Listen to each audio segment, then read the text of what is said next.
The political parties you thought you knew are secretly collapsing from the inside out. They really, really are. I mean, the ground is completely shifting right under our feet. And the people in charge, they seem to be the absolute last ones to realize it. Right. So picture this.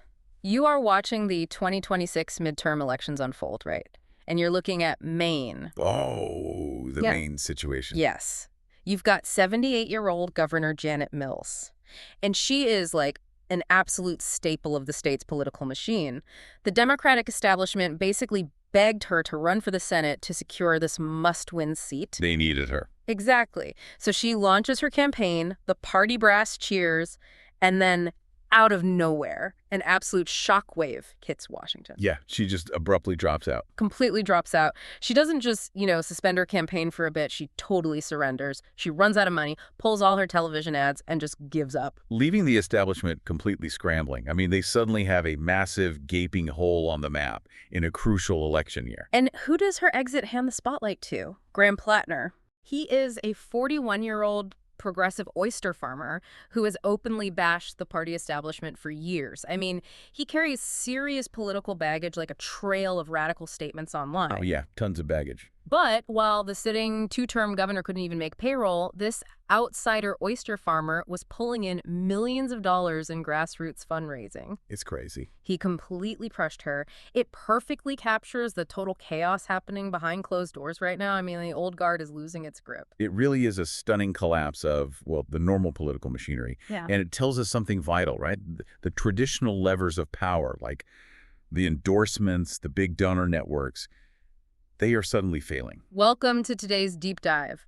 If you've been feeling like politics has become completely unmoored from reality lately, you are not alone. Definitely not alone. Today's mission is to unpack a fascinating stack of sources to understand the hidden tectonic shifts that are completely resorting both major political parties. Yes, we are digging into the brand new Institute for Legislative Analysis 2026 vote record. And we are breaking down the May 2026 Siena College poll. Plus, we're looking at some deep dive political reporting from the front lines to figure out how the landscape is genuinely changing. Exactly. We are getting past the campaign slogans. Before we jump in, a quick note. Our sources today cover highly politically charged territory, featuring both conservative data and progressive critiques. Right, very charged. We are not taking sides or endorsing any of these viewpoints. Our goal is simply to impartially unpack the facts and ideas contained in your sources so you can make sense of the landscape. Okay, let's unpack this. Let's start with the Democratic side of the aisle. We really need to look at why that Maine fiasco with Governor Mills isn't just like an isolated local quirk. Right, it's part of something bigger. Exactly. It is actually a glaring symptom of a much larger civil war. We are watching a full-blown progressive revolt against Democratic leadership, specifically targeting Senate Minority Leader Chuck Schumer. Yeah. The reporting in your sources outlines how Schumer and the Democratic Senatorial Campaign Committee, the DSCC, have been heavily intervening in battleground primaries. I've been very aggressive. Right. They did this in Maine, Michigan, and Minnesota. And, for anyone who doesn't live and breathe campaign finance, when the DSCC puts its thumb on the scale, it isn't just sending a polite letter of support. Oh, no, not at all. We are talking about freezing out opponents. They actively try to starve grassroots candidates of funds and force moderate, safe establishment picks onto the ballot. The logic behind the scenes is always about the general election. The establishment fundamentally believes that moderate candidates are the only ones who can win swing voters in November. But the progressive base is looking at the strategy and seeing red. Oh, they are furious. They see these establishment interventions as weak, defensive, and just entirely disconnected from what the voters actually want. Which brings us back to Governor Mills. When her campaign started to stall out, the DSCC didn't bail her out. No, they looked at the polling, looked at the fundraising, and just abandoned ship. And this managed to achieve the impossible. It infuriated absolutely everybody. Right.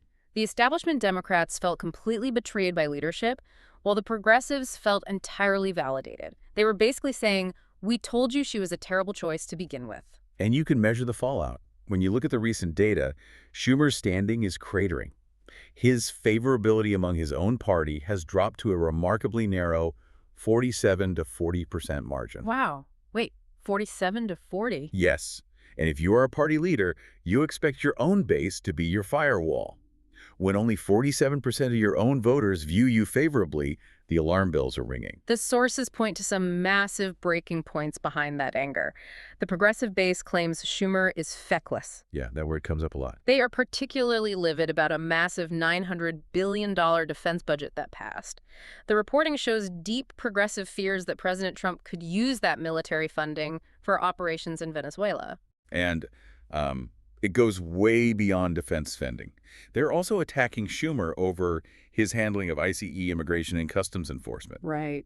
A significant portion of the progressive base is demanding open borders, or at the very least, they want leadership to severely restrict or defund ICE operations. But Schumer didn't do that. No, when Schumer engages in normal congressional negotiations to keep the government funded, and that funding includes ICE, the far left doesn't see a necessary compromise. They see a total betrayal of their core values. Okay, wait. I need to push back on this narrative a bit. Hasn't Schumer always been known as a master juggler? He has, historically. I mean, look back at 2021. He perfectly balanced the radical progressives and the moderates to pass that massive infrastructure legislation. Right, the two-track strategy. Exactly. He split it into two tracks. He gave the moderates their physical infrastructure bill roads and bridges. And he gave the progressives a giant social spending bill to vote on. It was a masterclass in legislative machinery. Why is he suddenly dropping all the balls? What actually broke? What's fascinating here is that the environment itself has fundamentally changed. The political mechanics that worked in 2021 are actively punished in 2026. Interesting. The base does not want legislative juggling anymore. They do not want clever Senate procedural tricks or carefully negotiated tracks. They want active, on-the-ground resistance to the Trump administration. So it is about the optics of fighting, not the mechanics of governing. Precisely. You really have to put yourself in the shoes of an angry grassroots activist. They are furious about losing the 2024 election. Right. To them, the old way of doing things is exactly what caused that loss. In this heightened emotional state, any form of compromise looks like surrender. Wow, yeah. They don't want a leader who negotiates a defense budget. They want a leader who shuts down the Senate to stop it. Schumer's trying to play a game of legislative chess while his base is demanding a street fight. That makes total sense. So the Democrats are very loudly and publicly fighting over leadership and tactics. But while that civil war dominates the headlines, the sources show the Republicans are quietly undergoing a massive structural transformation completely under the hood. Yes, they are. Let's look at the actual voting data because it tells a wild story. Let's bring in the Institute for Legislative Analysis, or the ILA. They do something really valuable. They track every single substantive roll call vote in Congress and map it on a 0 to 100 scale. Okay, break that scale down for us. The mechanism is straightforward. A score of 100 means you vote perfectly in line with a limited government philosophy. So, less spending, fewer regulations, strong constitutional rights. And a 0. A score of 0 means you consistently vote for maximum government control and expansion. The 2023 to 2025 voting record reveals an incredible shift here. The Republican Party is literally compressing. It really is. The hardcore, pure, limited government wing was completely cut in half. Let's look at the hard numbers. In 2023, you had 63 Republican members scoring above 90% on that limited government scale. Right. By 2025, that number plummeted to just 27. And at the exact same time, the moderate wing of the party essentially vanished. Wait, vanished? Pretty much. Republicans who scored below 60%, the people we used to call centrist or establishment Republicans, dropped from 33 members down to just 3 members. Wow. So the extreme shrank and the middle swelled. Exactly. But this isn't the old Chamber of Commerce middle, is it? The data shows they are consolidating around a new, highly unified populist and nationalist center. Correct. For example, look at Senator Josh Hawley. He voted to impose heavy tariffs on imports from China, Canada, and Brazil. Which is huge. 10 years ago, pure free market conservatives would have run him out of the building for interfering with free trade. Today, the party completely rallies around using government power to protect American workers and industries. You can really see the contrast when you compare this structural shift directly to the Democrats. The Democrats remain highly unified on the far left side of the scale. Right. What was their average? Their average score in the limited government index is a tiny 10.31, whereas the Republican average is hovering up at 79.62. That's a massive gap. It is. But even within that unified Democratic bloc, you see tiny fractures forming. Their average crept up from 7.52 to 10.31 over a 3-year period. But the Republican shift, It is entirely different. It is a fundamental rewiring of the party's DNA. Here's where it gets really interesting. I want to try an analogy to explain what this data actually means for you listening. This Republican shift is like moving the furniture around in a house without actually changing the address. I like that. Because when you watch the news, commentators are constantly claiming that certain politicians are selling out or suddenly changing their core beliefs. But the ILA data shows something completely wild about high-profile figures like Marjorie Taylor Greene and Thomas Massie. Yes, the data completely debunks the conventional wisdom. Yeah. If you look at their voting records across those 3 years, their scores are practically frozen in amber. It's a number. Greene scored 95, 95, and 93. Massey scored 93, 91, and 93. Exactly. They didn't change their ideology at all. They voted the exact same way they always do. But the operative center of the Republican Party moved around them. Right. If we stick to the House analogy, Greene and Massey didn't walk into a different room. They stood perfectly still. But the party leadership picked up the living room furniture, the couches, the TV, and rebuilt the center of the party right on top of them. If we connect this to the bigger picture, it proves why the old political labels you and I grew up with are essentially expiring. Yeah, they don't work anymore. They really don't. Words like conservative or moderate barely mean anything anymore. You have to measure these politicians by their actual roll call votes. The Republican Party didn't dilute its values, it resorted itself. It transformed into a unified populist coalition that is intensely focused on issues like trade protectionism and securing the border, even if that means abandoning the old limited government purity tests. It's a complete inversion. You have the Democrats, who vote in massive unified blocs for big government, but are practically tearing each other apart in the primaries over how to fight the Republicans. Exactly. Meanwhile, you have the Republicans who used to fight constantly over ideological purity, quietly falling in line behind a brand new populist center. It is a profound structural realignment. Right.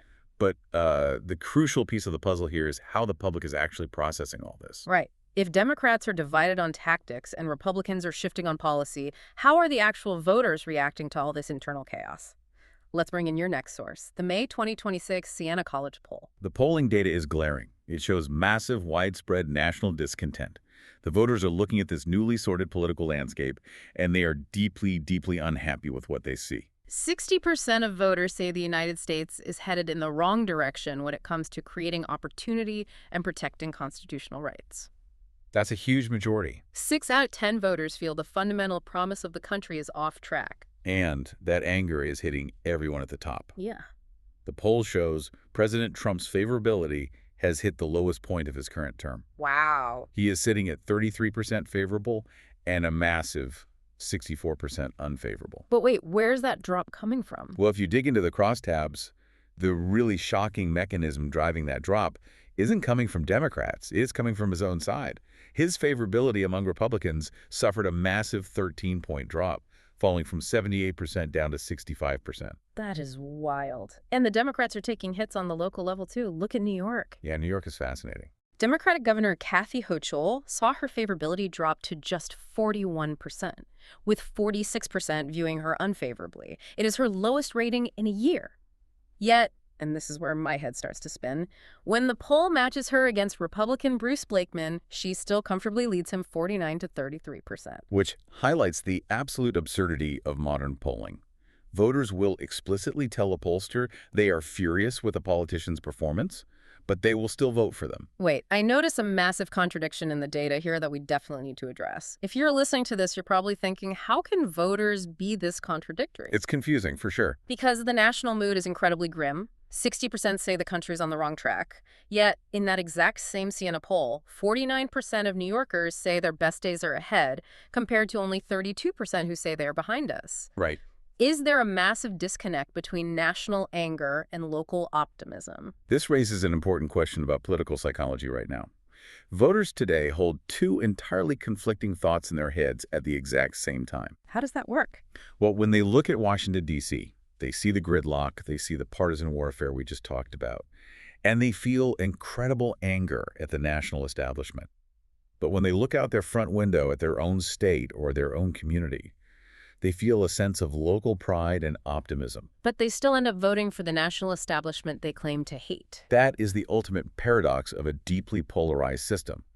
The voters are furious at the establishment across the board. Mm-hmm. They hate the high costs, they hate the border issues, and they are just exhausted by the drama. Understandably. But with the election just 6 months out, fear takes over.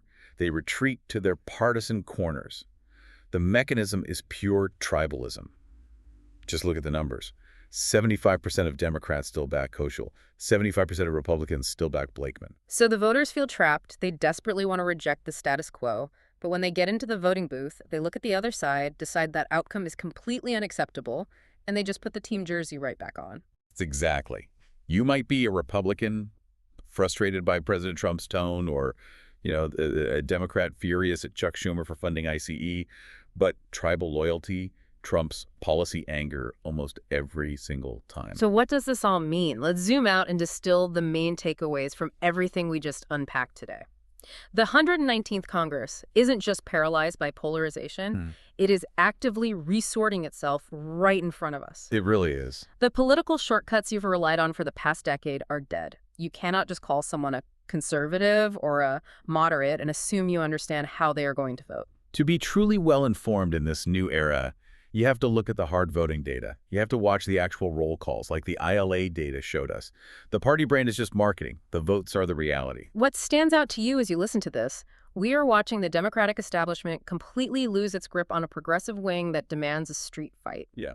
At the exact same time, we are watching the Republicans quietly transform their old limited government traditionalists into a highly unified populist bloc. It paints a picture of a system under immense stress. The ground is going to keep shifting. And I think the real question is whether the traditional party structures can even hold together under this much pressure. Which brings us to a final thought for you to chew on. If both major parties are simultaneously alienating their traditional bases, with the Democrats losing their grassroots progressives and the Republicans losing their pure limited government traditionalists, are we secretly laying the groundwork for a massive, viable third-party movement? Yeah. Or are we just entering a permanent era where the real general elections happen entirely during these extreme primaries and the November elections don't even matter anymore? Something for you to mull over until our next deep dive.